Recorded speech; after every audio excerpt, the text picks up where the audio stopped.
তো সবার প্রথমে যে কনসেপ্টটা আমরা আজকে দেখবো সেটা হচ্ছে preferential discharge theory. Preferential discharge theory এটা কি বলছে সেই জায়গাটা একটুখানি বোঝার চেষ্টা করবে। মনে করো তোমার কাছে একটা কন্টেনার আছে, তাহলে মনে করো আমাদের কাছে একটা কন্টেনার আছে এবং এই কন্টেনারের মধ্যে মনে করো A plus, B minus, C plus, D minus, চারটে আয়ন আছে। তাহলে দুটো পজিটিভ আয়ন, দুটো নেগেটিভ আয়ন। তাহলে আমরা এর মধ্যে ইলেকট্রোড দিলাম, সলিউশনের মধ্যে ইলেকট্রোড দিলাম, একটা পজিটিভ ইলেকট্রোড আর একটা নেগেটিভ ইলেকট্রোড। তাহলে কি হবে বলো? দুটো আয়ন আছে প্লাস, তাহলে এ প্লাসও এর দিকে যেতে পারে, সি প্লাসও দিয়ে যেতে পারে। তো প্রেফারেন্সিয়াল ডিসচার্জ থিওরি বলছে যে যদি মাল্টিপল আয়নস থাকে, তোমার কাছে অনেকগুলো আয়নস আছে, তার মধ্যে সেই আয়নটারই এখানে গিয়ে রিডাকশন হবে। এই এ প্লাসটা গিয়ে এখানে ডিসচার্জ হবে, মানে ওর এ প্লাস যে এ প্লাস মনে করো যে চার্জটা আছে সেই চার্জটা ইলেকট্রন নিয়ে নিউট্রাল হবে, এটাকে ডিসচার্জ বলছি। বা এখানে তুমি বলতে পারো যে এটা রিডাকশন হবে। আবার এখানে তোমার মনে করো বিও যেতে পারে, ডিও যেতে পারে এইদিকে। তাহলে সেখানে কি হবে? মনে করো বি মাইনাস তুমি নিলে, সে বি হবে একটা ইলেকট্রন ছেড়ে দিয়ে। তো প্রেফারেন্সিয়াল ডিসচার্জ থিওরি বলছে যে এই যে দুটো আয়নের মধ্যে যেখানে কম্পিটিশন হচ্ছে, তো এ প্লাস আর সি প্লাস এর মধ্যে, বি মাইনাস আর ডি মাইনাস এর মধ্যে কম্পিটিশন হচ্ছে যে কার ডিসচার্জ হবে। তো প্রেফারেন্সিয়াল থিওরি বলছে যে তারই ডিসচার্জ হবে যার ডিসচার্জের জন্য কম এনার্জি দরকার হবে। ওকে, তাহলে এটা হচ্ছে, লেখো লেখো পয়েন্ট আমরা ভালো করে এখানে লিখে নিই। মানে এই ডিসচার্জ থিওরিটা কি? লেখো, if an electrolytic solution, if an electrolytic solution contains more than one ion and the electrolysis is done,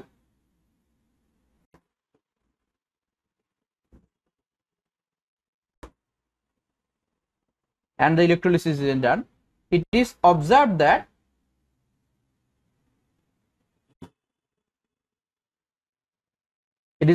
that all the ions are not discharged.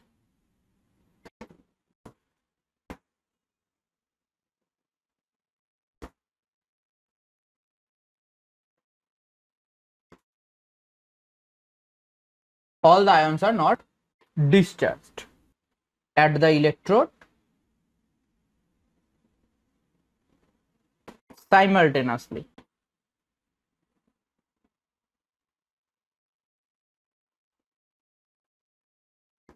মানে একই সঙ্গে বা পরপর আমরা যদি দেখি যে ইলেকট্রোড গুলোর মধ্যে কিন্তু পুরো চার্জটা ডিসচার্জ, সবগুলো আয়ন কিন্তু ডিসচার্জ হবে না। তাহলে কার ডিসচার্জ হবে? প্রেফারেন্সিয়ালি একটা আয়নের ডিসচার্জ হবে, বাট সার্টেন আয়নের, হ্যাঁ, ইলেকট্রোডের পরেরটা কি লিখলেন? at the electrode simultaneously একই সঙ্গে ডিসচার্জ হবে না, but certain ion are liberated at the but certain ions are liberated at the electrode preference to others, in preference to others.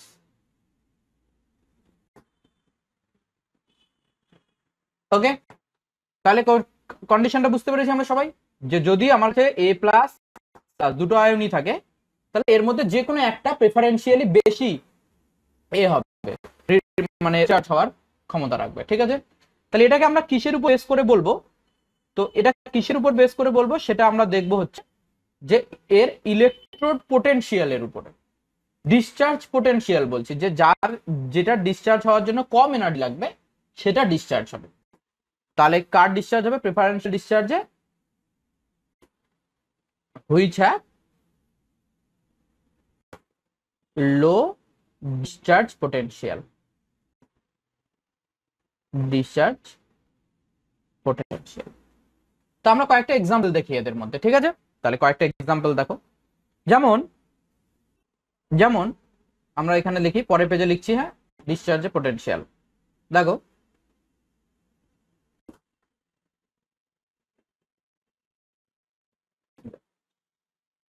ছোট করে লেখা যাবে। এক্সাম্পল হিসেবে আমরা নিতে পারি যে H প্লাস আয়ন আর Na প্লাস আয়ন, এই দুটোর মধ্যে যদি ডিসচার্জ পোটেনশিয়াল আমরা যদি কনসিডার করি, তো H প্লাস এর ডিসচার্জ পোটেনশিয়াল কম। তাহলে কে এর মধ্যে কে তাহলে ডিসচার্জ হবে, H প্লাস না Na প্লাস? বলো। H plus. তাহলে এই দুটোর মধ্যে ডিসচার্জ, এটা আমরা দেখছি ডিসচার্জ পোটেনশিয়াল, দেখছি ডিসচার্জ পোটেনশিয়াল। এটা এক নম্বর এক্সাম্পল। সেকেন্ড এক্সাম্পল হচ্ছে, মনে করো আমি নিলাম Cl মাইনাস আর OH মাইনাস, এর মধ্যে ডিসচার্জ পোটেনশিয়াল কম হচ্ছে Cl মাইনাসে, তাহলে ডিসচার্জ কার হবে? Cl মাইনাস এর ডিসচার্জ হবে, ঠিক আছে? তা চলো আমরা কয়েকটা এক্সাম্পল দেখি। এবার কার ডিসচার্জ পোটেনশিয়াল কম হবে কার বেশি হবে এটা ডিপেন্ড করবে, ঠিক আছে? দেখো পয়েন্ট যদি তুমি করো ইলেকট্রোলিসিস অফ সোডিয়াম ক্লোরাইড,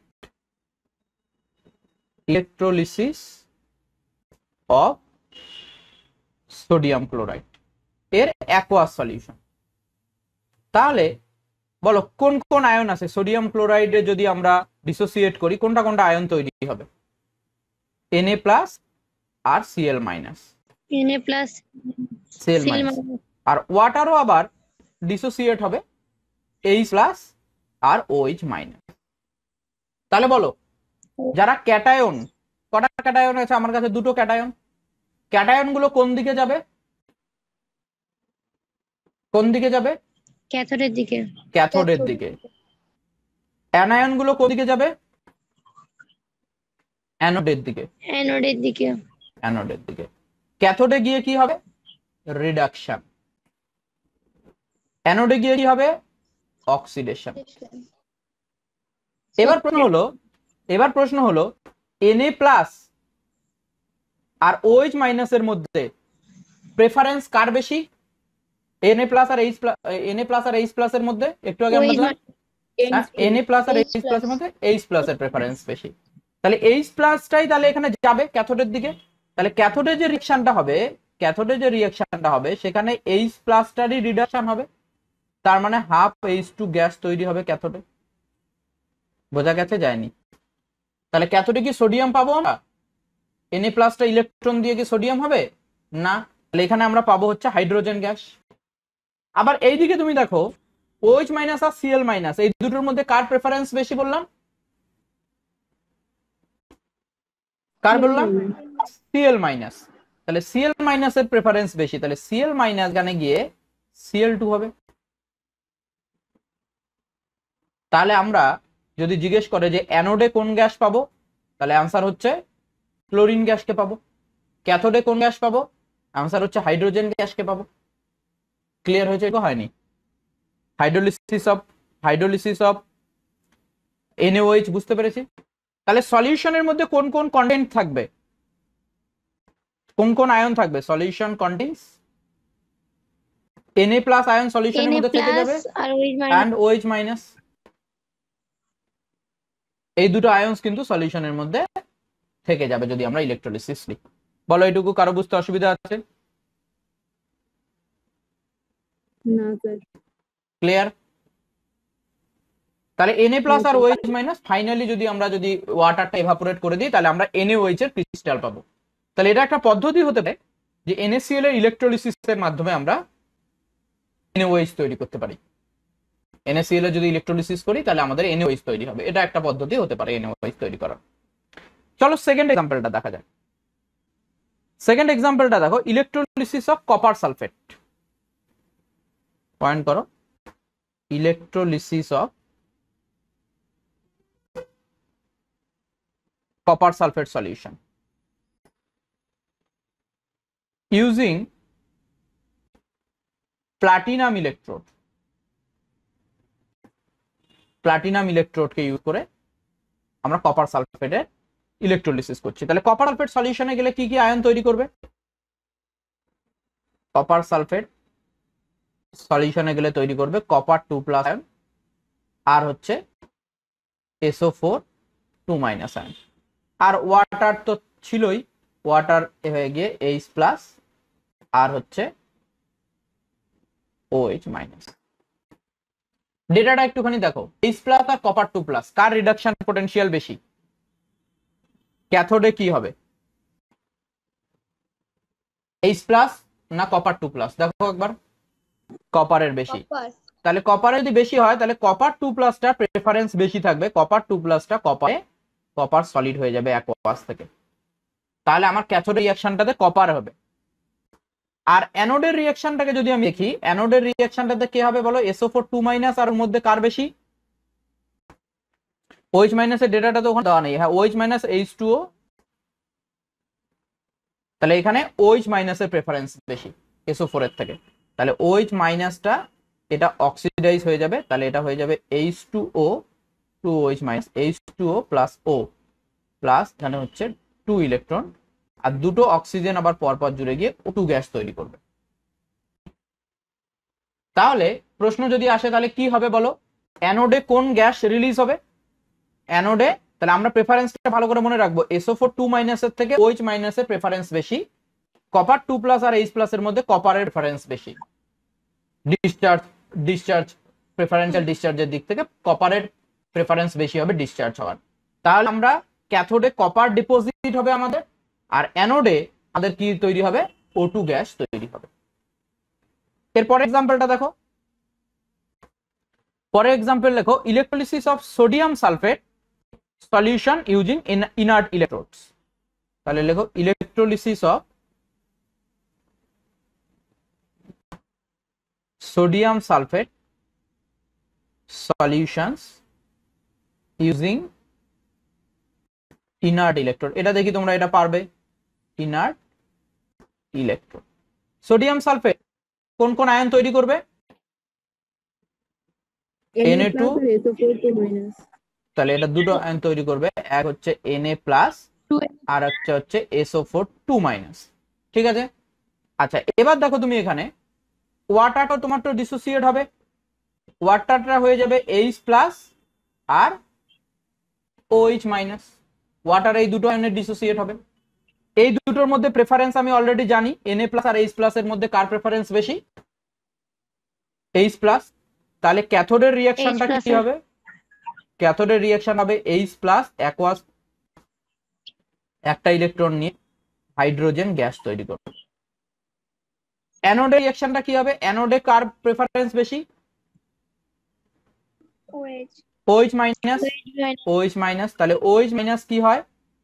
এখান থেকে এটা হয়ে যায় H2O plus oxygen plus 2 electron, পরে আবার দুটো অক্সিজেন জুড়ে গিয়ে O2 গ্যাস তৈরি করে। তাহলে তোমাকে যদি কোশ্চেন জিজ্ঞেস করা হয় যে ক্যাথোডে কোন গ্যাস রিলিজ হবে, অ্যান্সার হবে হাইড্রোজেন গ্যাস। অ্যানোডে কোন গ্যাস রিলিজ হবে, অ্যান্সার হবে অক্সিজেন গ্যাস। আর একটা एग्जांपल দেখা, ক্লিয়ার হচ্ছে বলো? স্যার ইনার্ট ইলেকট্রোড আর ওখানে হচ্ছে প্ল্যাটিনাম ইলেকট্রোডের মানে ব্যবহার করার অ্যাডভান্টেজটা কি? আচ্ছা, ইনার্ট ইলেকট্রোড হচ্ছে প্লাটিনামও এক ধরনের ইনার্ট ইলেকট্রোড, ঠিক আছে। এখানে গ্রাফাইট ইলেকট্রোড হয়তো ইউজ করেছে, ঠিক আছে। মানে যারা মনে করো তুমি কপার সালফেটে কপার ইলেকট্রোড দিলে, তাহলে সেক্ষেত্রে তো আলাদা রকম, তাই না? আমরা সেটাও দেখছি, আমরা ওইরকম একটা এক্সাম্পল তোমাকে আমি দিচ্ছি, মনে করো। আচ্ছা, তো চলো এখানে একটা নোট লেখো। এই নোটটাতে আমি যেটা বলছি সেটা শোনো ভালো করে। নোটটাতে আমি কিছু আয়নের অর্ডারটা লিখে দিচ্ছি যে কোন আয়নটা কার থেকে বেশি প্রেফারেন্স পাবে। যদি তুমি ক্যাটায়ন্স দেখো, for ক্যাটায়ন্স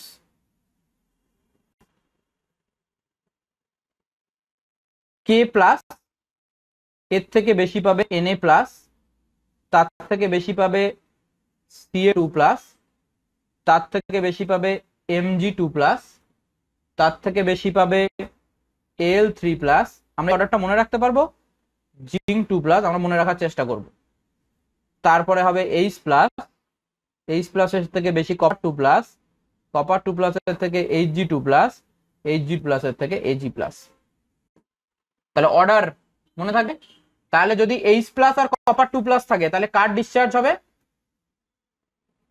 H plus R copper 2 plus থাকলে কপার 2 প্লাসের ডিসচার্জ হবে, যেখানে আমরা এটাকে করেছিলাম কোথায়, এই যে দেখো H প্লাস আর কপার প্লাসের মধ্যে কপার 2 প্লাসের ডিসচার্জ হয়েছিল।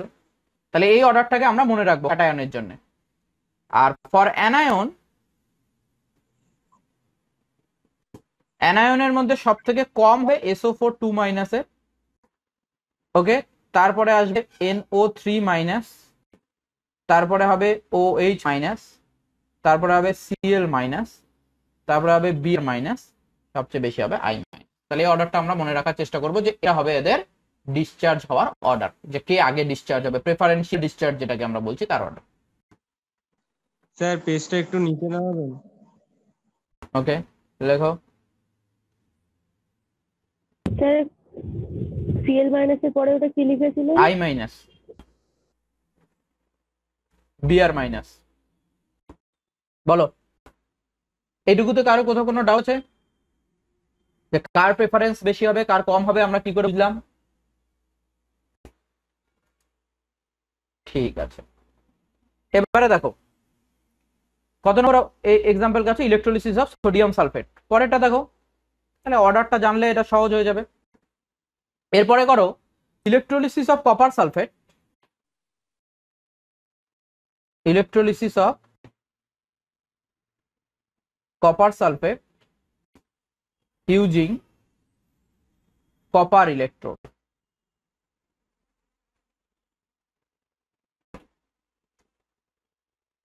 কপার সালফেটের কপার ইলেকট্রোড দিয়ে, তাহলে দেখো কি কি হবে।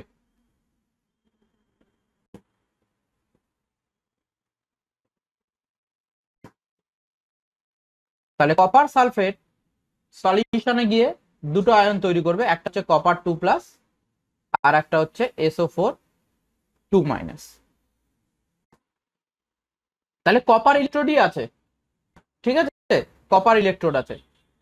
তাহলে এখানে ভালো করে দেখো ব্যাপারটা, আমি একটুখানি বোঝানোর চেষ্টা করছি। মনে করো এটা তোমার কন্টেনার, সলিউশন আছে, সলিউশনের মধ্যে কোনটা কোনটা আয়ন আছে, কপার 2 প্লাস, SO4 2 মাইনাস। আর কি কি আয়ন আছে, H প্লাস আর OH মাইনাস। ইলেকট্রোড ডোবালে, এইদিকে একটা ইলেকট্রোড দিলে, এইদিকে একটা ইলেকট্রোড দিলে, বোথ সাইড যে ইলেকট্রোড দুটো ডোবানো আছে দুটোই কিসের ইলেকট্রোড বলো? বোথ সাইড যে ইলেকট্রোড দুটো ডোবানো আছে দুটোই হচ্ছে কপারের ইলেকট্রোড। তাহলে এটাও হচ্ছে কপার, এটাও হচ্ছে copper, copper electrode both side. তাহলে বলো ক্যাটায়ন দুটোর মধ্যে কার প্রেফারেন্স বেশি? কপারের। কপারের, কপার 2 প্লাস। তার মানে কপার 2 প্লাস দুটো ইলেকট্রন নেবে, নিয়ে সে হয়ে যাবে কিসে বলো? Copper solid.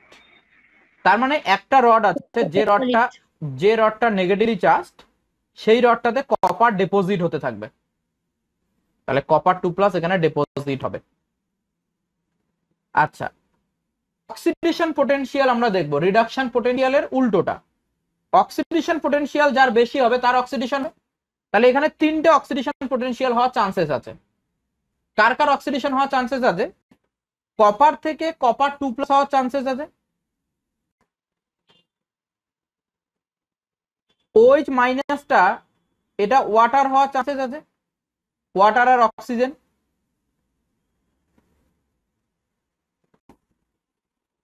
SO4 2 মাইনাসেরও হওয়ার চান্সেস আছে। তো SO4 2 মাইনাস আর OH মাইনাসের মধ্যে তো SO4 OH মাইনাস প্রেফারেন্স বেশি সে জানি। তাহলে এই দুটোর মধ্যে কোনটার অক্সিডেশন পোটেনশিয়াল বেশি? তো অ্যান্সার হচ্ছে এটার বেশি।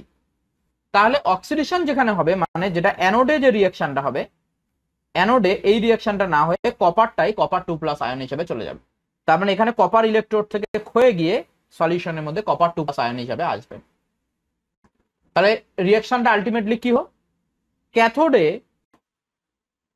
রিডাকশন হয়ে কোনটা হলো বলো, ক্যাথোডে রিডাকশন হয়ে কপার ডিপোজিট হলো, আবার এই দিকে রডটা আছে সেই রডটা কপার সলিড থেকে অ্যাকোয়াস কপার হয়ে গেল। তাহলে বলো এই দিকের কপারটাকে যদি আমি পিওর কপার নিই আর এই দিকের কপারটাকে যদি আমি ইমপিওর নিই, তাহলে বেসিক্যালি ইমপিওর থেকে কপার মলিকিউল পিওরের দিকে আসছে। কপারের যে অ্যাটম গুলো আছে সেই অ্যাটম গুলো ইমপিওর থেকে পিওরের দিকে আসছে বেসিক্যালি। বুঝতে পেরেছি না পারিনি ভাই? এখানে যে ইমপিওর কপারের রডটা আছে এই ইমপিওর কপারের রডটা থেকে কপার 2+টা সলিউশনে আসছে, আবার সলিউশন থেকে কপার 2+টা পিওর কপারটার দিকে যাচ্ছে। তাহলে আমরা এইভাবে যদি ইলেকট্রোলিসিস করতেই থাকি তাহলে বলো একটা ইমপিওর কপার রডকে আমরা পিউরিফাই করতে পারবো কিনা? ঠিক আছে, যদিও আমরা এই কনসেপ্টটা পরে আমাদের মেটালার্জি বলে যে চ্যাপ্টারটা আছে সেখানে আরো ডিটেলস দেখবো, এখানে অ্যানোড মাড এরকম কিছু গল্প আছে সেগুলো আমরা ওখানে দেখবো। ঠিক আছে, তাহলে এই জায়গাটা আমরা বুঝতে পারলাম যে কিভাবে একটা ইমপিওর কপার রডকে আমরা কপারে কনভার্ট করতে পারি। ঠিক আছে, তাহলে এইরকম ভাবে ইলেকট্রোলিসিসের প্রেফারেন্সটাকে আমাদেরকে দেখতে হবে। ক্লিয়ার সবাই? হ্যাঁ স্যার। ওকে, চলো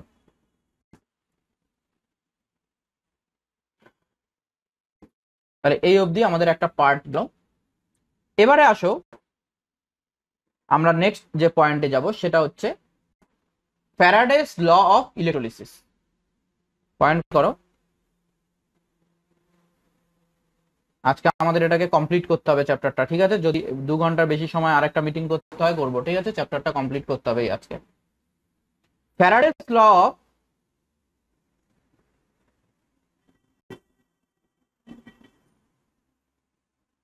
ইলেকট্রোলিসিস।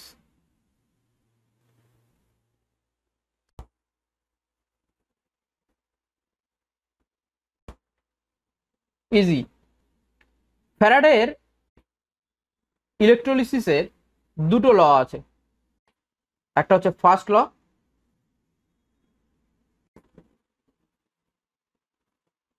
Faraday's first law. এটা বলছি, মনে করো তোমার কাছে কপার 2+ সলিউশনে তুমি এই কপার 2+ আয়নটাতে ইলেকট্রন দিচ্ছ, মানে চার্জ দিচ্ছ, আধান দিচ্ছ, তাহলে এটা কপার হিসেবে ডিপোজিট হবে। তাহলে তুমি যত বেশি ইলেকট্রন সাপ্লাই দেবে, মনে করো এখানে 2 মোল ইলেকট্রন সাপ্লাই দিলে 1 মোল কপার ডিপোজিট হয়। তুমি যদি 10 মোল ইলেকট্রন সাপ্লাই দাও তাহলে 5 মোল কপার ডিপোজিট হবে। তুমি যদি 100 মোল ইলেকট্রন সাপ্লাই দাও, কপার 2+ আয়ন যদি পরিমাণে থাকে বেশি পরিমাণে, তাহলে তোমার এখানে 50 মোলস কপার ডিপোজিট হবে। তাহলে কোন একটা ইলেকট্রোলিসিসের সময় কতটা মেটাল ডিপোজিট হবে? কোথায় ডিপোজিট হবে মেটাল? ক্যাথোডে, অ্যানোডে?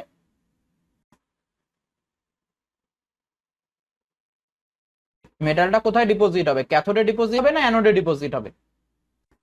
ক্যাথোডে। ক্যাথোডে, ক্যাথোডে। কারণ এই যে রিঅ্যাকশনটা এটা ক্যাথোডেরই রিঅ্যাকশন হবে, রিডাকশন যেটা, তাহলে ক্যাথোডে ডিপোজিট হবে।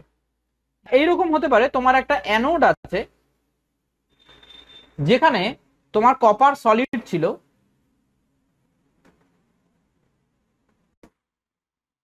কপার সলিডটা এখান থেকে কপার 2+ আয়ন হয়ে যাচ্ছে, তাহলে দুটো করে ইলেকট্রন ছাড়ছে। তাহলে যত বেশি চার্জ ও ছেড়ে দেবে তত বেশি কপার ডিজলভ হয়ে যাবে। তাহলে আগের যে পদ্ধতিটা আমরা করেছিলাম, এইখান থেকে এই যে আমরা যদি এখানে ব্যাটারি কানেক্ট করে রাখি, ব্যাটারির আমরা যদি এখানে ব্যাটারি কানেক্ট করে রাখি, তাহলে যত বেশি আমি কারেন্ট সাপ্লাই দেবো, যত বেশি আমি চার্জ সাপ্লাই দেবো, তত বেশি কপার এখান থেকে ডিপোজিট হবে, আর এইখানে গিয়ে কপার ডিপোজিট হবে, আর এখান থেকে কপারটা সলিউশনে আসবে। তাহলে যে মাসটা বা ওয়েটটা যেটা কপারের, কত গ্রাম কপার ডিপোজিট হবে বা কত গ্রাম কপার ডিজলভ হবে সলিউশনে, সেটা ডাইরেক্টলি প্রপোর্শনাল টু চার্জ। তো ফ্যারাডে ফার্স্ট ল এটাই বলছে, when an electric current is passed, তাহলে ফার্স্ট ল আমরা লিখছি এবার, লেখো when an electric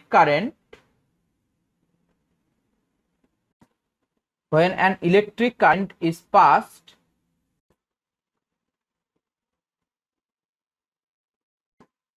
through an electrolyte,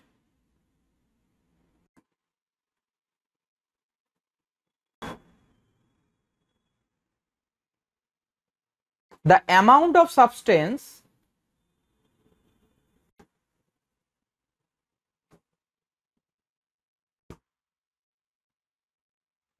deposited is proportional to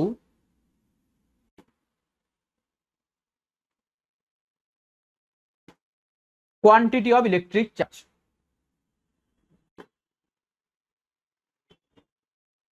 Quantity of electric charge passed through the electrolyte.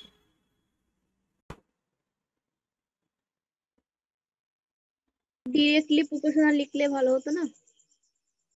হ্যাঁ, substance deposited is proportional to, হ্যাঁ directly proportional to the quantity of electric charge passed through the electrolyte. তাহলে এটা হচ্ছে first ল। তাহলে এটার mathematical form হচ্ছে যে যদি W গ্রাম ডিপোজিট হয় Q পরিমাণ চার্জ পাঠিয়ে, তাহলে W প্রপোর্শনাল টু Q। তুমি যত চার্জ পাঠাবে, Q পরিমাণ Q যত পাঠাবে তত তোমার ডিপোজিট হবে। এবার চার্জ Q মানে আবার কি লিখতে পারি আমরা, IT। I হচ্ছে এখানে কারেন্ট ইন অ্যাম্পিয়ার,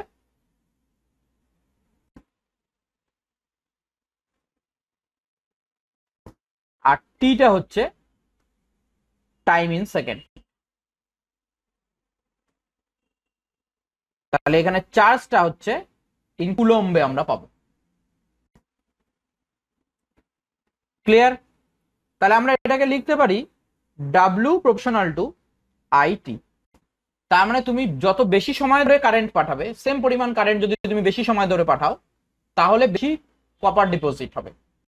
বা তুমি যদি টাইমটাকে ফ্রি থাকো, কারেন্টের পরিমাণটা যদি বাড়িয়ে দাও, বেশি অ্যাম্পিয়ারে কারেন্ট পাঠাও, তবুও চার্জটা বেশি হবে, বেশি ডিপোজিট হবে, মানে বেশি করে নাম্বার অফ ইলেকট্রন পর ডিপেন্ড করে। তাহলে প্রপোর্শনালিটি সাইনটাকে তুলে দিই যদি আমি, তাহলে আমাকে এখানে একটা কনস্ট্যান্ট বসাতে হবে। সেই কনস্ট্যান্টটাকে আমরা লিখছি জেড আইটি। জেডটা এখানে একটা প্রপোর্শনালিটি কনস্ট্যান্ট, জেডটা হচ্ছে একটা প্রপোর্শনালিটি কনস্ট্যান্ট যেটাকে বলা হয় ইলেকট্রোকেমিক্যাল ইকুইভ্যালেন্ট। তাহলে জেড এটাকে বলা হয় ইলেকট্রোকেমিক্যাল ইকুইভ্যালেন্ট। ইলেকট্রোকেমিক্যাল ইকুইভ্যালেন্ট ব্যাপারটাকে আরো একটু ক্লিয়ারলি বোঝানোর চেষ্টা করছি। দেখো, মনে করো তোমার কাছে কপার 2+ আছে, তুমি এতে দুটো ইলেকট্রন দিলে, 2 মোল ইলেকট্রন দিলে, তাহলে 1 মোল কপার ডিপোজিট হলো। বুঝতে পেরেছো? আবার মনে করো তোমার কাছে জিঙ্ক 2+ আছে, এখানে 2 মোল ইলেকট্রন দিলে, এখানে মনে করো জিঙ্ক তোমার ডিপোজিট হলো। তাহলে দুই ক্ষেত্রে দেখো সেম কারেন্ট তুমি পাঠাচ্ছ, সেম নাম্বার অফ চার্জ তুমি পাঠাচ্ছ, কিন্তু মাস আলাদা হবে। তো কপারের 1 মোল কপারের যা মাস হবে, 1 মোল জিঙ্কের মাস আলাদা হবে। তাহলে সেই তার ইকুইভ্যালেন্ট, ইলেকট্রোকেমিক্যাল ইকুইভ্যালেন্ট। তাহলে ব্যাপারটাকে আমি আরো একটু ক্লিয়ার করে দিচ্ছি। ইলেকট্রোকেমিক্যাল ইকুইভ্যালেন্ট, তাহলে ফার্স্ট ল বলছি, ঠিক আছে? তাহলে ইলেকট্রোকেমিক্যাল ইকুইভ্যালেন্ট, তাহলে দেখো মনে করো তুমি একটা ইলেকট্রোলাইটিক সেলের মধ্যে সে যে I ইকুয়াল টু তুমি 1 অ্যাম্পিয়ার কারেন্ট পাঠাচ্ছ, আর টাইমটা যেটা সেটা তুমি 1 সেকেন্ড রেখেছো। তাহলে 1 সেকেন্ড ধরে 1 অ্যাম্পিয়ার কারেন্ট পাঠালে যতটা ম্যাটেরিয়াল ডিপোজিট হবে, তাহলে W ইকুয়াল টু তখন কি হয়ে যাবে, Z। তাহলে আমরা বলবো যে কোনো এক প্রত্যেকটা ইলেকট্রোলাইটিক সলিউশনের মধ্যে 1 সেকেন্ড 1 অ্যাম্পিয়ার কারেন্ট পাঠালে যতটা ম্যাটেরিয়াল ডিপোজিট হবে, কোথায় ডিপোজিট হবে? ক্যাথোডে। সেইটাকেই আমরা বলবো ইলেকট্রোকেমিক্যাল ইকুইভ্যালেন্ট জেড। ওই ম্যাটেরিয়ালটার জন্য প্রত্যেকটা ম্যাটেরিয়ালের ক্ষেত্রে, প্রত্যেকটা আয়নের ক্ষেত্রে ইলেকট্রোকেমিক্যাল ইকুইভ্যালেন্ট, মেটালের ক্ষেত্রে ইলেকট্রোকেমিক্যাল ইকুইভ্যালেন্টটা আলাদা আলাদা হবে, তাই না? তাহলে ওই জন্য 1 সেকেন্ড 1 অ্যাম্পিয়ার কারেন্ট পাঠাবো, তাহলে আই এর জায়গায় 1, টি এর জায়গায় 1 বসালে W is equal to Z হয়ে যাবে। তাহলে ইলেকট্রোকেমিক্যাল ইকুইভ্যালেন্ট কাকে বলছে? তাহলে লেখো ইলেকট্রোকেমিক্যাল ইকুইভ্যালেন্টের ডেফিনিশন লিখছি আমরা। তাহলে এখানে আমি পেন করি electrochemical equivalent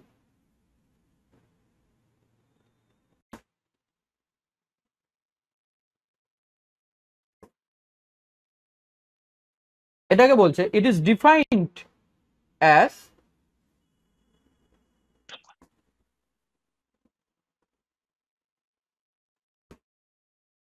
the mass of substance, মানে এই ডাব্লুটা mass of substance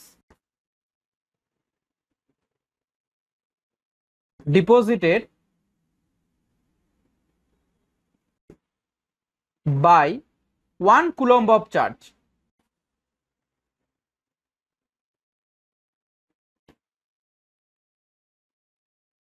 coulomb of charge। দেখো আইটি 1 1 করলে কিউও কত হয়ে যাবে তোমার?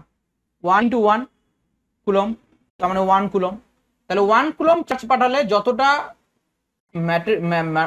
সাবস্টেন্স ডিপোজিট হয় সেটাই হচ্ছে ইলেকট্রোকেমিক্যাল ইকুইভ্যালেন্ট। বা তুমি আবারও বলতে পারো or by 1 ampere of current pass through 1 second, or by 1 ampere of current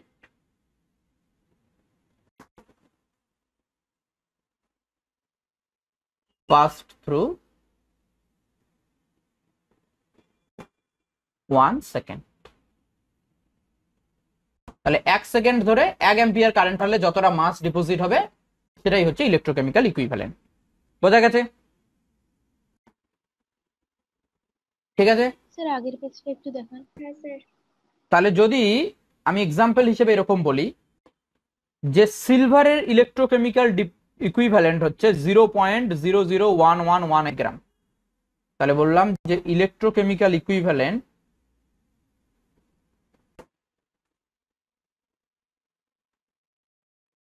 of AG is কত? 0.00111 গ্রাম। তাহলে ক্লিয়ার হয়ে যাচ্ছে ব্যাপারটা কি, যে 1 কুলম কারেন্টকে যদি আমি 1 সেকেন্ড ধরে পাঠাই তাহলে এত গ্রাম সিলভার কি হবে? ডিপোজিট হবে। ওকে, এটা গেল ফার্স্ট ল। চলে আসো ফ্যারাডেস সেকেন্ড ল।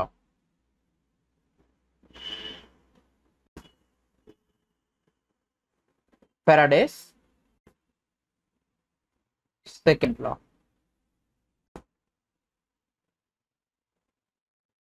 এবার জিনিসটাকে বোঝার চেষ্টা করবে।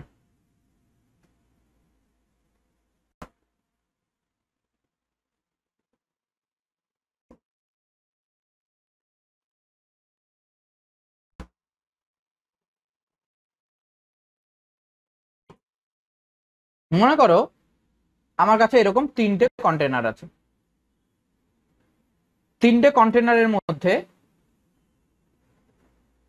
আমার সলিউশন আছে।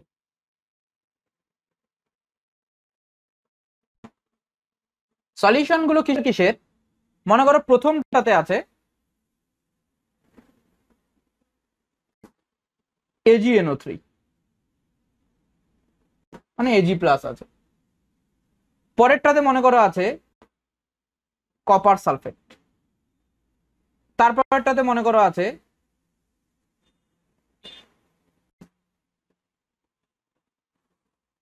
Al2SO4(3). 3টে, তার মানে এই যে 3টে আলাদা আলাদা কন্টেনার আছে, তাহলে প্রথমটাতে আছে Ag+,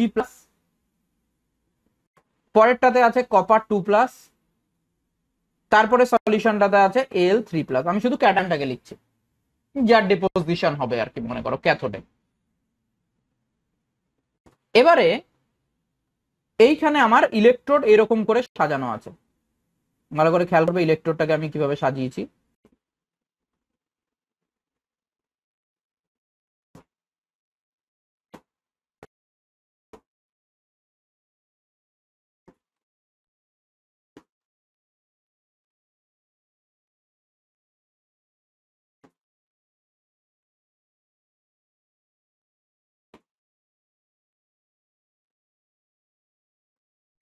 ভালো করে খেয়াল করবে, ব্যাটারির এটা একটা পজিটিভ প্রান্তের সঙ্গে যদি আমি কারেন্ট পাঠাই, তাহলে প্রত্যেকটা সলিউশনের মধ্য দিয়ে সেম কারেন্ট যাবে কিনা, তাহলে প্রত্যেকটার মধ্য দিয়ে সেম কিউ যাচ্ছে কিনা দেখো ভালো করে, প্রত্যেকটার মধ্য দিয়ে সেম কিউ যাচ্ছে কিনা, সেম কারেন্ট যাচ্ছে কিনা। আমি যদি এই দিক 1 মোল ইলেকট্রনই প্রতিটা সেলের মধ্য দিয়ে যাবে, এখানে যে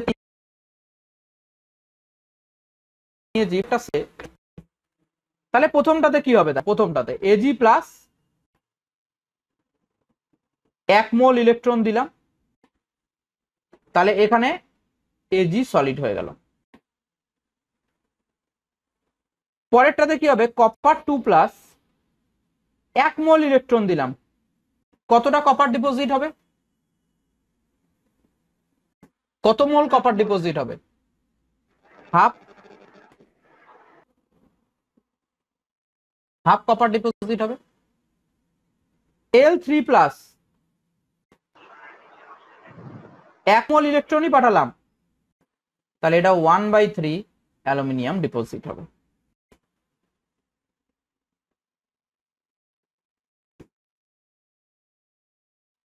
তাহলে দেখো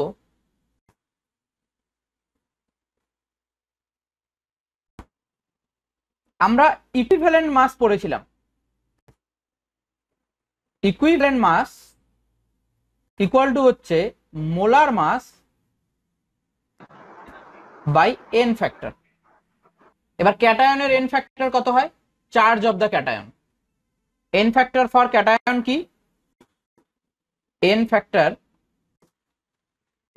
for cation charge of cation.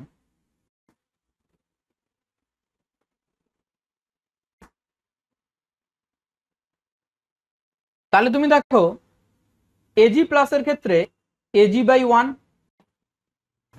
Copper 2 প্লাসের ক্ষেত্রে কপার/2, 1 মোল কপার/2, L3 প্লাসের ক্ষেত্রে L/3। তাহলে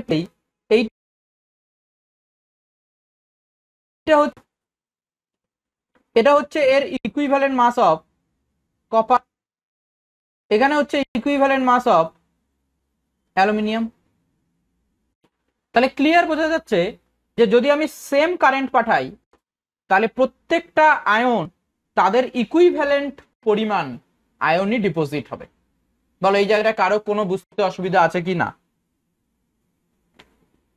মানে যে আয়নটা ডিপোজিট হবে সেটা তার ইকুইভ্যালেন্ট মাসের সঙ্গে প্রপোর্শনাল হবে। বুঝেছি বলো, কারো কোনো ডাউট এখানে, ইকুইভ্যালেন্ট অ্যামাউন্টেই ডিপোজিট হবে যদি আমরা কিউটাকে সেম পাঠাই। তাহলে আমি বলছি যে ডাব্লিউ যেটা এইটা প্রপোর্শনাল টু হচ্ছে ইকুইভ্যালেন্ট মাস, যদি সেম নাম্বার অফ সেম যদি আমরা এখানে পাঠাই। ওকে, তাহলে দেখো, তাহলে এটা হয়ে গেল সেকেন্ড ল। তাহলে মনে করো দুটো অ্যাটমের দুটো মলিকিউলের মধ্যে যদি আমরা রেশিও দেখি, দুটো আয়নের মধ্যে যদি আমরা রেশিও দেখি, কিরকম, মনে করো একজনের ক্ষেত্রে W1 ডিপোজিট হলো আর একজনের মধ্যে W2 ডিপোজিট হলো, তাহলে তুমি এটা বলতেই পারো যে এটা হবে E1/E2, বলতেই পারি। আচ্ছা আমরা এখানে কত ইলেকট্রন পাঠিয়েছি, 1 মোল। কত ইলেকট্রন পাঠিয়েছি, 1 মোল। তাহলে দেখো ফার্স্ট ল থেকে আমরা এটাকে জেনেছি যে ফার্স্ট ল আমাদেরকে বলেছে যে W ইজ ইকুয়াল টু হচ্ছে জেড ইন্টু কিউ। তাহলে আমরা এখানে বলছি যে চার্জ অফ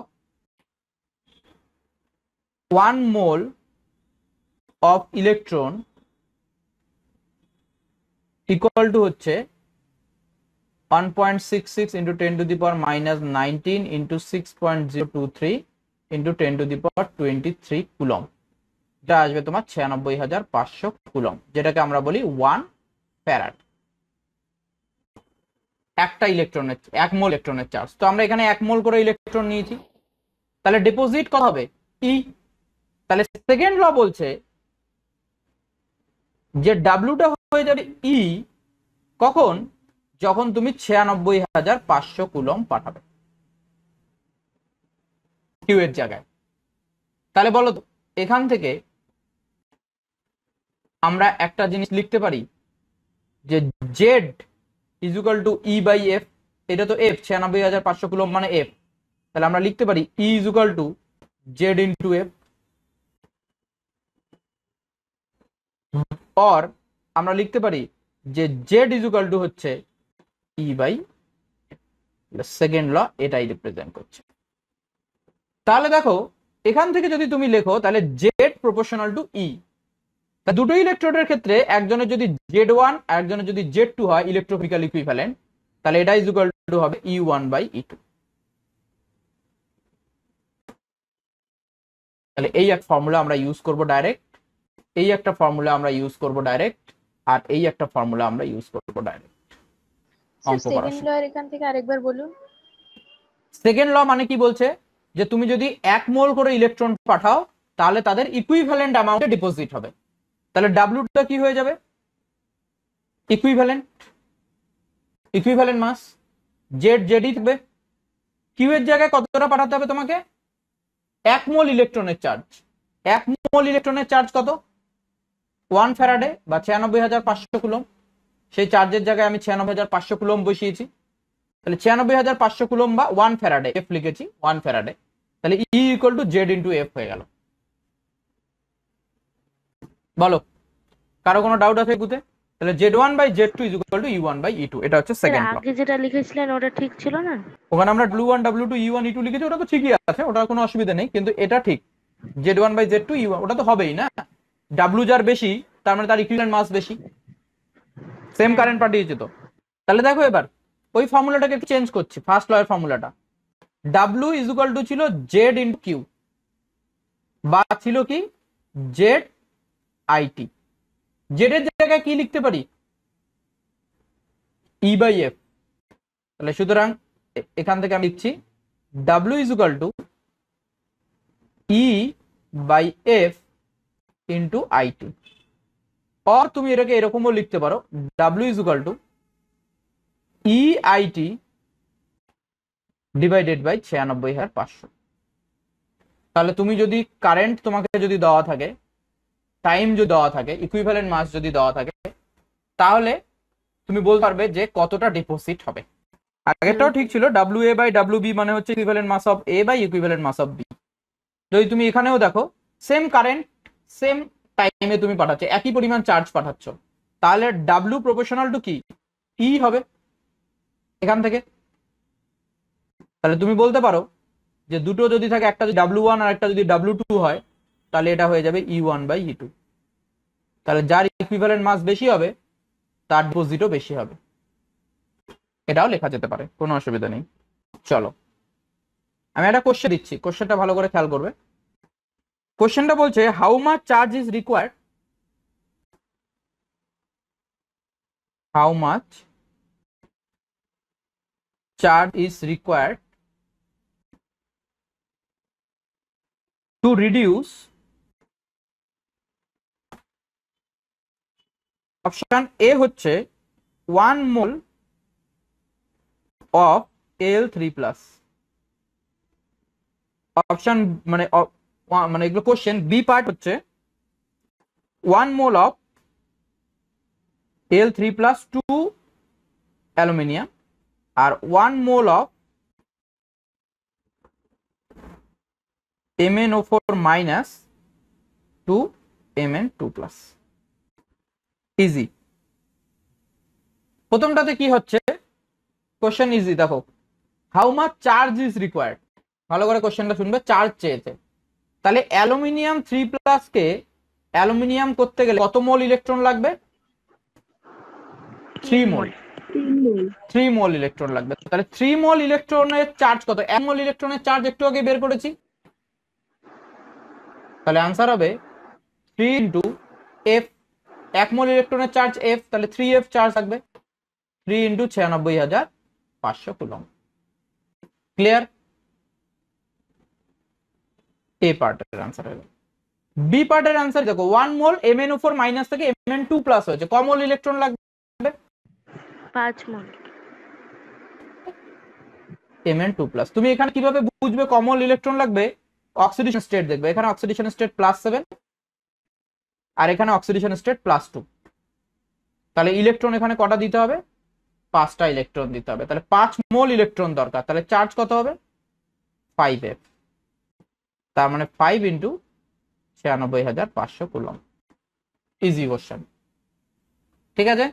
চলো, তোমাকে এরকম যে কোনো কোশ্চেন তোমাকে জিজ্ঞেস করতে পারে, তুমি শুধু ইলেকট্রনের চার্জটাকে খেয়াল রাখবে। এমসিকিউ কোশ্চেন দেখি, এমসিকিউ কোশ্চেন দেখি, বলছে amount of energy used,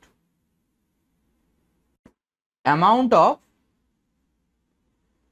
energy used in passes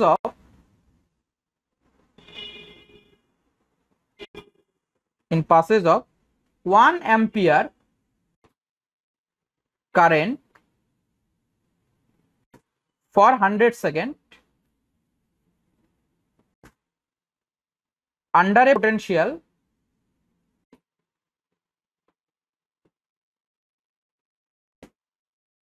of 115 volt is option A 20 kilojoule, option B 11.5 kilojoule, option C 115 kilojoule and option D 0.115 kilojoule।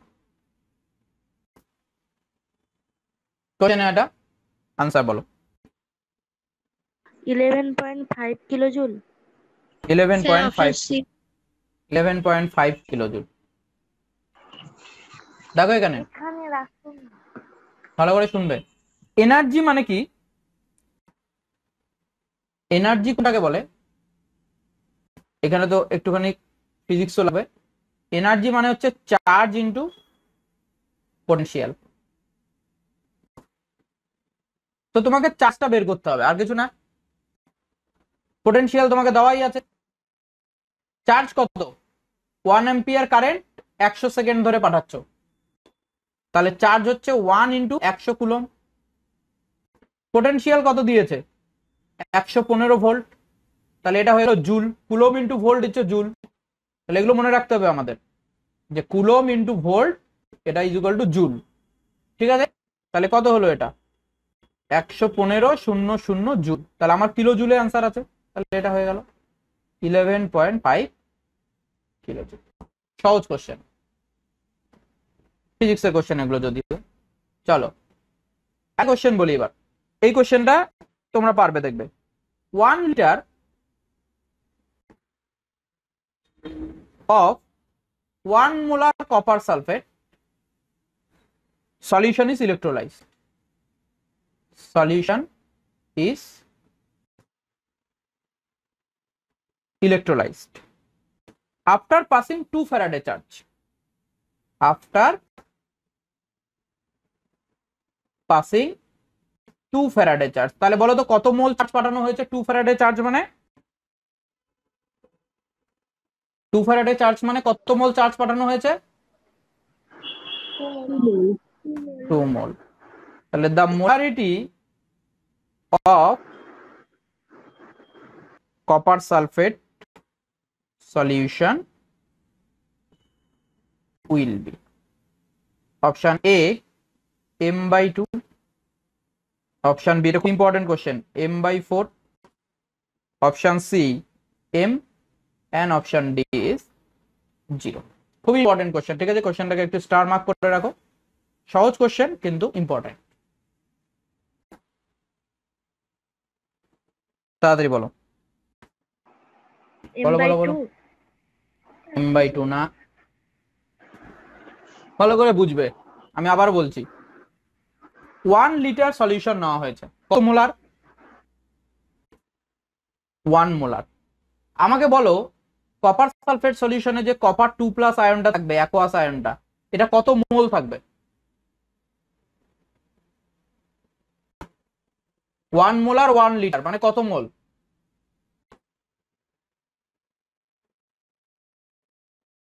1 molar 1 litre মানে 1 মোল। Very good. তাহলে 1 মোল copper 2+ আছে। আমি electron পাঠিয়েছি কত মোল? 2 মোল। তাহলে electron পাঠিয়েছি 2 মোল। তাহলে যতগুলো কপার আছে সব কপার গুলো কপার সলিড হয়ে যাবে কিনা? বুঝতে পেরেছো কি পারোনি? 1 মোল কপার 2+ 2 মোল ইলেকট্রন নেয়। তাহলে 1 মোলই আছে এখানে কপার 2+, আর আমি 2 মোল ইলেকট্রন পাঠিয়েছি।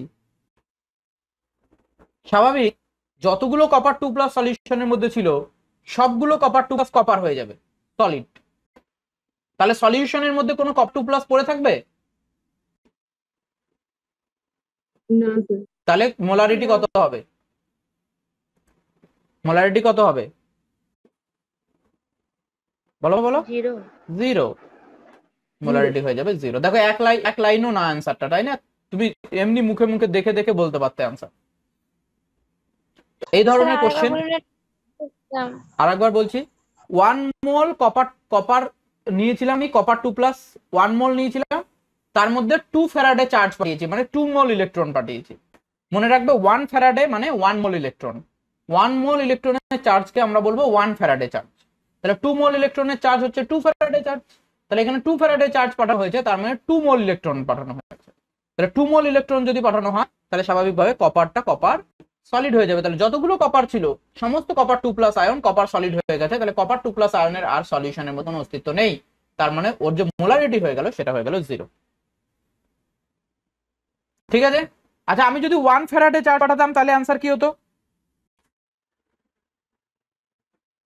m/2 তাহলেও 0 হতো। হ্যাঁ, m/4 হতো। 0ই হতো। কেন? 1 মোল পাঠাতাম।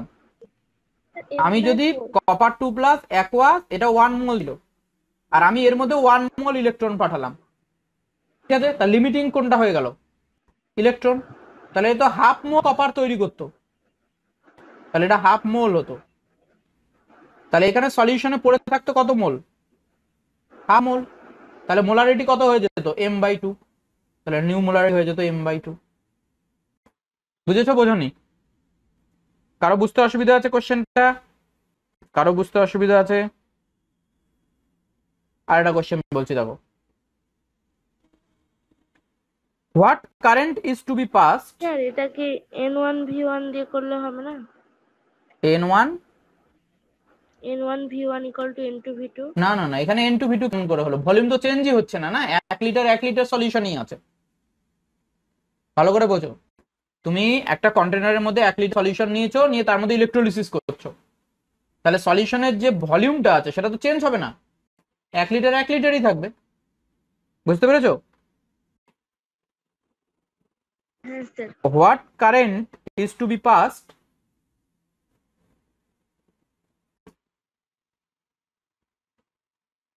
for 0.25 second for deposition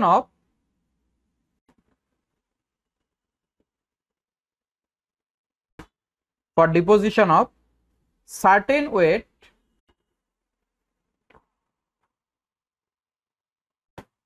of metal which is equal to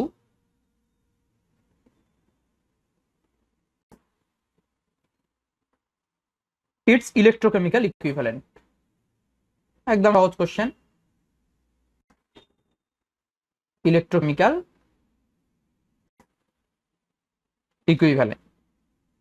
answer এ হলো 4 অ্যাম্পিয়ার, আনসার বি হলো 100 অ্যাম্পিয়ার, আনসার সি হলো 200 অ্যাম্পিয়ার, স্ট্যান্ডার্ড ডি হলো 2 ampere.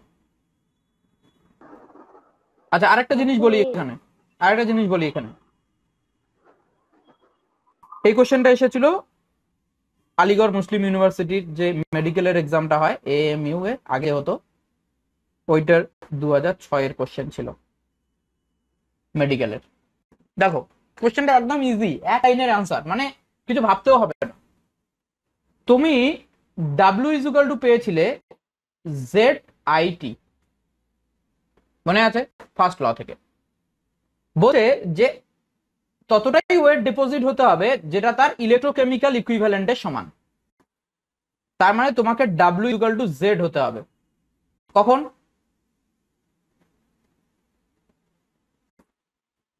কিউটা is equal to I T is equal two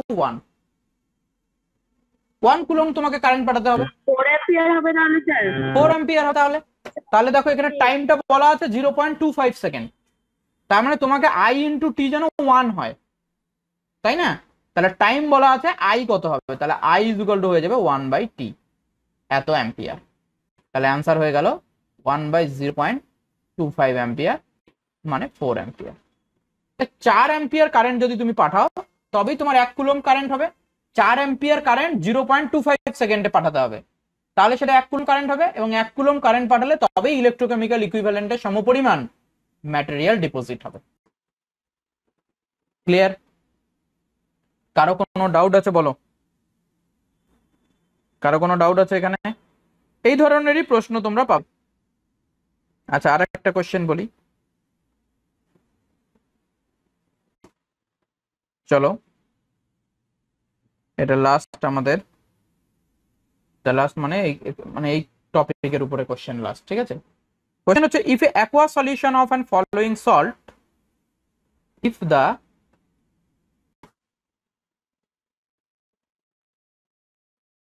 aqueous solution of the following salts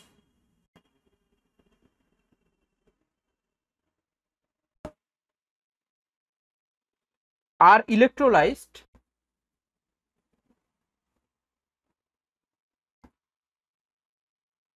for 1 hour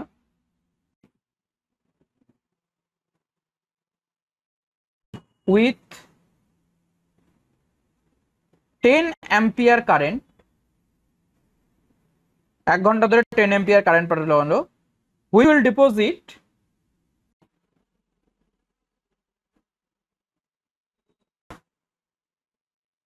the maximum mass of the metal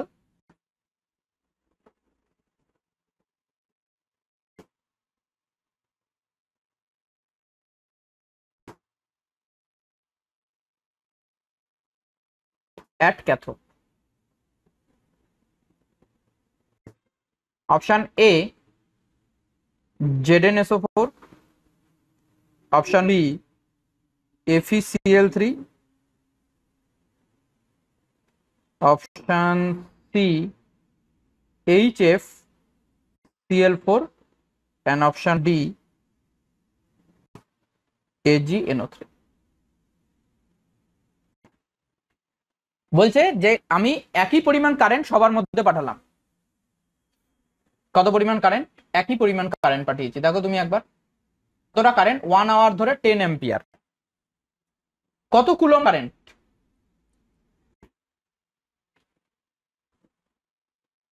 বলো বলো বলো, কত coulomb current পাঠিয়েছি? আমার এটা জানারও দরকার নেই কত কুলম, সেম কারেন্ট পাঠিয়েছি সব সল্টের মধ্যে দিয়ে। তাহলে সেম কারেন্ট পাঠালে তারা ডিপোজিট কিরকম ভাবে হবে? ইকুইভ্যালেন্ট মাসে, তাই না? তাহলে যার ইকুইভ্যালেন্ট মাস বেশি সে বেশি ডিপোজিট হবে, ম্যাক্সিমাম অ্যামাউন্টে ডিপোজিট হবে। তাহলে এখানে জিঙ্কের কি হবে? জিঙ্কের মাস বাই 2। জিঙ্ক সালফেটের ক্ষেত্রে আমি এটাকে এরকম ভাবে লিখি, তাহলে আরো সুবিধা হবে। ইকুইভ্যালেন্ট মাস প্রত্যেকের লিখছি আমি, প্রত্যেকের ইকুইভ্যালেন্ট মাস দেখি। Zinc, molar mass of zinc divided by 2, এখানে হবে molar mass of Fe divided by 3, এখানে হবে molar mass of hafnium divided by 4, এখানে হবে molar mass of Ag plus Ag silver আর কি ডিভাইডেড বাই 1। প্রত্যেকের মোলার মাস এখানে কোশ্চেনে গিভেন ছিল। Fe ছিল 56, জিঙ্ক 65, এটা ছিল হচ্ছে হফম্যানিয়ামের হচ্ছে 178, আর এজির জন্য তোমরা জানো 108। তাহলে কার ম্যাক্সিমাম হচ্ছে দেখো স্যার AgNO3 AgNO3, তাহলে এজিরই হবে বেশি ম্যাক্সিমাম। তাহলে এইটা হয়ে গেল আমাদের আনসার। তাহলে এজির ক্ষেত্রে আমরা ম্যাক্সিমাম ডিপোজিট পাবো। Is that clear? কারো কোনো ডাউট আছে এখানে? সহজ কোশ্চেন, সহজভাবে সলভ করতে হবে। এই রকমেরই কোশ্চেন নিতে আসে, সহজ, কোনো ডিফিকাল্টিস কিছু থাকবে না, একদম ক্লিয়ার কোশ্চেন থাকবে। হয়েছে? তাহলে এই পার্টটা আমাদের গেল ফ্যারাডেস ল। আচ্ছা, আগের দিনের একটু পার্ট আমাদের বাকি ছিল, সেই পার্টটা একটুখানি আলোচনা করি, যেটা আগের ভিডিওটার এন্ডে আমরা করিনি, একটু বাকি ছিল টাইম। ওকে, তাহলে আগের দিনের পার্টটাতে একটুখানি আমাদের একটু জায়গা একটু ছেড়ে গেছিল, সেই জায়গাটা একটু কভার করে দিই। পয়েন্ট করে নাও, theory of weak electrolytes. Theory of weak electrolytes. দেখো কি বলতে চাইছি থিওরি অফ উইক ইলেকট্রোলাইটস।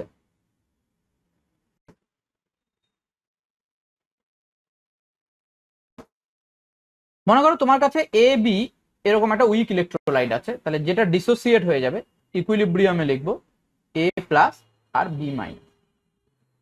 তাহলে মনে করো initially at time T equal to 0 তোমার এর কনসেন্ট্রেশন ছিল সি, ডিসোসিয়েট হয়নি যখন, তখন এ প্লাস বি মাইনাস কিছু তৈরি হয়নি। কিছুক্ষণ টাইম চলে গেল, মানে ইকুইলিব্রিয়াম টাইমে তুমি পৌঁছে গেলে, তাহলে সি মোল যদি তুমি নাও তাহলে ভাঙবে কত? সি আলফা, যদি ডিগ্রি অফ ডিসোসিয়েশন আলফা হয়। তোমরা জানো 1 মোল নিলে ভাঙে আলফা, 2 মোল নিলে 2 আলফা, সি মোল নিলে সি আলফা ভাঙবে, তাহলে সি আলফা কমে গেল, তাহলে এখানে হয়ে গেল সি আলফা, এটাও হয়ে যাবে সি আলফা। তাহলে যখন আমরা ইকুইলিব্রিয়াম কনস্ট্যান্ট লিখবো কে, তখন লিখবো এ প্লাস এর কনসেন্ট্রেশন বি মাইনাস এর কনসেন্ট্রেশন বাই এ বি, আমরা পড়ে নিয়েছি আগে থেকে। তাহলে C alpha into C alpha, এটা হচ্ছে C into 1 minus alpha, C C cancel করে দিলাম, তাহলে C alpha square by 1 minus alpha, এইটা আমরা লিখলাম। তাহলে কে ইকুয়াল টু আমরা এটা লিখতে পারি। উইক ইলেকট্রোলাইটের ক্ষেত্রে যদি উইক ইলেকট্রোলাইট হয় তাহলে আলফাটা খুব কম হবে। তাহলে ফর উইক ইলেকট্রোলাইটস, যেখানে আমরা লিখতে পারি যে আলফাটা যদি অনেক কম হয় 1 থেকে, তাহলে আমরা লিখতে পারি 1 minus alpha almost equal to 1। তাহলে তখন আমরা কি লিখি? কে ইজ ইকুয়াল টু হয়ে যাবে 1 মাইনাস আলফাকে যদি 1 বসাই তাহলে সি আলফা স্কোয়ার, ওখান থেকে alpha is equal to pi root over K by C. এগুলো আমরা সঙ্গে থেকে পড়ে রেখেছি, তাই না? ওকে, চলো এবার দেখো একটা জিনিস ক্লিয়ার বোঝো, যে যখন আমরা ভেরি ডাইলিউট সলিউশন নেব, ভেরি ডাইলিউট মানে infinite dilute, at infinite dilution, আমাকে বলো আলফা কত ধরবে ইনফাইনাইট ডাইলিউশনে? আর ইনফাইনাইট ডাইলিউশন আলফা কত ধরবে?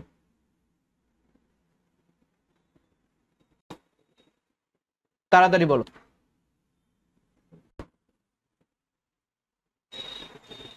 কত ধরবে? হ্যাঁ স্যার 100%। 100% মানে কত ধরবে তুমি? 1। 100% মানে 1, ম্যাক্সিমাম তো 1 হতে পারে, তাই না? তাহলে ইনফাইনাইট ডাইলিউশনে আলফা 1।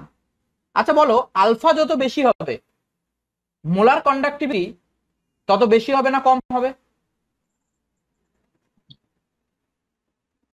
বেশি হবে, বেশি। বেশি হবে।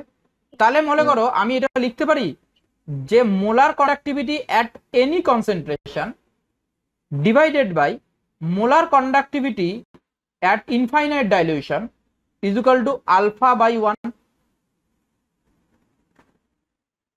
ভালো করে দেখো তো, molar conductivity proportional to alpha, infinite ডাইলিউশনে আলফা ইকুয়াল টু 1, তাহলে মোলার কন্ডাক্টিভিটি প্রপোর্শনাল টু 1। তাহলে দুটোকে রেশিও করে দিলে এইটা আমি লিখতে পারি কন্ডাক্টিভিটির জন্য। তাহলে এই একটা ফর্মুলা আমাদের কাছে চলে এলো যে আলফাটা অ্যাকচুয়ালি কিছুই না, যে কোনো কনসেন্ট্রেশনে তুমি যে কনসেন্ট্রেশনে দেখছো সেই কনসেন্ট্রেশনে molar conductivity divided by infinite ডাইলিউশনে মোলার কন্ডাক্টিভিটি। তো এইটা আমাদেরকে মনে রাখতে হবে। তাহলে এই ফর্মুলাটা দিয়ে তুমি আলফা বের করতে পারো। তোমাকে যদি কোনো একটা ইলেকট্রোলাইট সলিউশনের ক্ষেত্রে তোমাকে একটা কনসেন্ট্রেশনে কন্ডাক্টিভিটি বলে দেওয়া হয়, ইনফাইনাইট ডাইলিউশনে কন্ডাক্টিভিটি বলে দেওয়া হয়, তাহলে আলফা ইকুয়াল টু কি হবে সেটা তুমি ক্যালকুলেট করতে পারবে। ক্লিয়ার? কারো কোনো ডাউট আছে এখানে? নেই? চলো, এই ফর্মুলাটাকে ইউজ করে তুমি কে লিখবে। কে ইজ ইকুয়াল টু কি ছিল? C alpha square by 1 minus alpha. C alpha স্কোয়ারের জায়গায় এটা বসাবে কত? Lambda M C by lambda 0 M এর square divided by 1 minus lambda M C by lambda 0 M. আলফার জায়গায় বসিয়ে দিলে ভ্যালুটা। তার মানে তোমাকে যদি কন্ডাক্টিভিটি বলে দেওয়া থাকে, কোন কনসেন্ট্রেশনে কন্ডাক্টিভিটি এবং ইনফাইনাইট ডাইলিউশনে কন্ডাক্টিভিটি, তাহলে তুমি খুব সহজেই ওই সলিউশনটার ক্ষেত্রে যে ইকুইলিব্রিয়ামটা যেটা থাকবে সেই ইকুইলিব্রিয়ামটার ইকুইলিব্রিয়াম কনস্ট্যান্ট কত হবে সেটাও বের করবে। তো এটাকে সিম্পলিফাই করলে এরকম আসবে, তোমরা একবার করে দেখবে। এটা আসবে হচ্ছে C into alpha C M এর square divided by alpha 0 M alpha 0 M minus alpha C. এটা একবার করে দেখবে কে এর ভ্যালুটা এটা আসবে। এটা মোলার কন্ডাক্টিভিটির জায়গায় তুমি ইকুইভ্যালেন্ট কন্ডাক্টিভিটি লিখতে পারো, একই ব্যাপার। মোলার কন্ডাক্টিভিটির জায়গায় ইকুইভ্যালেন্ট কন্ডাক্টিভিটিও লেখাতে পারে। সো এটা হবে আনসার। ঠিক আছে? তাহলে যদি আমাদের ডাইরেক্ট অঙ্ক দেয়, মোলার কন্ডাক্টিভিটি বলে দেওয়া আছে ইনফাইনাইট ডাইলিউশনে এবং একটা সি কনসেন্ট্রেশনে, যদি তোমাকে বলে যে ইকুইভ্যালেন্ট কন্ডাক্টেন্স কত, এই কি বলে, তোমাকে যদি বলে যে কি বলে ওটাকে ইকুইলিব্রিয়াম কনস্ট্যান্ট কত, তাহলে তুমি এই ফর্মুলা ডাইরেক্ট ইউজ করে ইকুইলিব্রিয়াম কনস্ট্যান্ট বের করতে পারবে। বলো, কারো ডাউট আছে? কোনো ডাউট কারো? চলো, এবার একটা কোশ্চেন দেখো। কোশ্চেন দেখো, সিম্পলি এক কোশ্চেন জিজ্ঞেস করা যায়, সহজ কোশ্চেন। বলছে the equivalent conductivity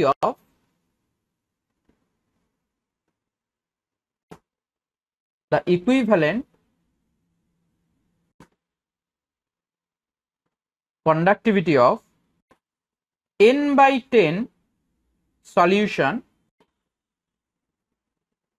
of acetic acid at 25 degrees centigrade is কত বলে দিয়েছে? 14.3 ওহম ইনভার্স। ইকুইভ্যালেন্ট ইউনিট কি হবে? Centimetre square equivalent inverse. Calculate the degree of dissociation. Degree of dissociation of CH3COOH if infinity equivalent conductance CH3COOH এর ক্ষেত্রে 390.390 না, এটা হচ্ছে 390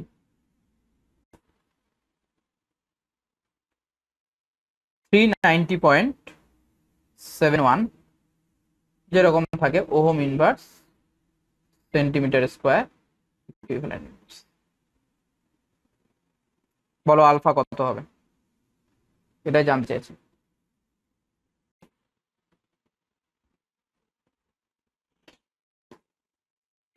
কোশ্চেন বুঝতে পারো?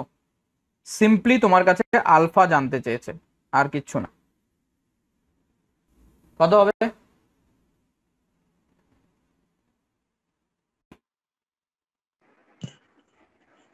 0.03। 0.03। তাহলে তোমার এখানে ভাগ করতে হবে কত? Lambda C equivalent divided by lambda zero equivalent. এই ভাগটাই তো তোমার আলফা, তাই না? তাহলে তুমি এখানে কত দেওয়া আছে দেখো, 14.3 ডিভাইডেড বাই তোমাকে করতে হবে এটা 390.7। তাহলে কত হবে? 0.03। 0.03, হ্যাঁ স্যার। তার মানে যেটা আসবে সেটাই তোমার আনসার। বুঝেছো? এরকম কোশ্চেন পাবে যেটা ইম্পর্টেন্ট। আচ্ছা, আর একটা টাইপের কোশ্চেন বলি, একই কোশ্চেন একটুখানি ঘুরিয়ে জিজ্ঞেস করেছে, দেখি এটা তোমরা পারছো কিনা। কোশ্চেনটাকে একবার দেখে নাও। If the equivalent conductance, if the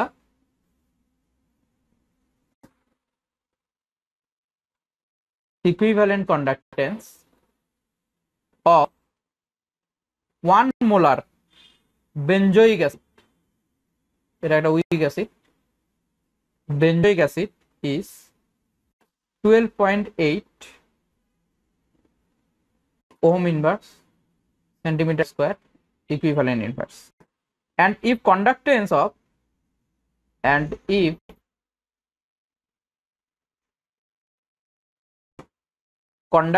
of benzoate ion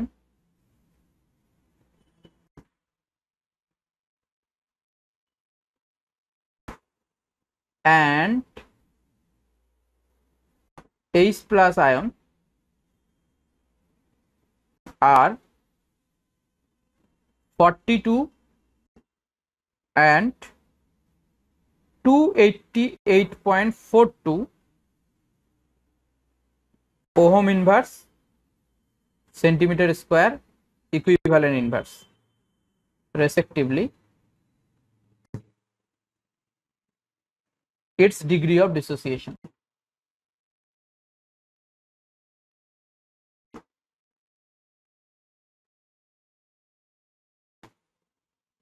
is, okay, option A 39%, option B 3.9%, option C 0.35%, and option D 0.039%.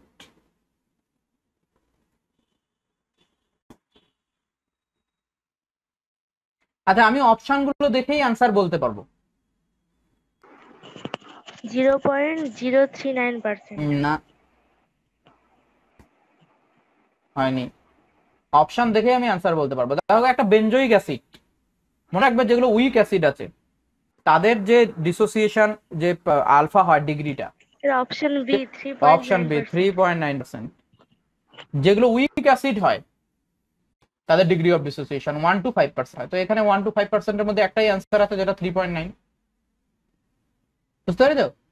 তাহলে এটা অ্যান্সার করতে পারবে। তাহলে বাকিগুলো কেন নয় সেটা দেখবে তুমি। বাকি যে এখানে যে বি অ্যান্সারটাই শুধুমাত্র কারেক্ট, এ সি না, এটা তুমি এখানে বলতে পারবে। তাহলে এখানে তোমাকে কি করতে হবে? সিম্পলি আলফা ইকুয়াল টু তোমার ছিল কি, divided by lambda zero equivalent. তাহলে এইখানে তোমার আয়ন ছিল দুটো আয়ন, মানে কি আয়নগুলোর কন্ডাক্ট 288.4 দিয়ে এসে যাবে 3.9% পার্সেন্টেজে যদি বের করো। ঠিক আছে, যদি তুমি আসবে 9, এই রেশিওটা আসবে। এটা পার্সেন্টেজে যদি তুমি লেখো তাহলে 9% আসবে। ওকে, বুঝেছো অ্যান্সারটা কিরকম করে করলাম? তাহলে এটা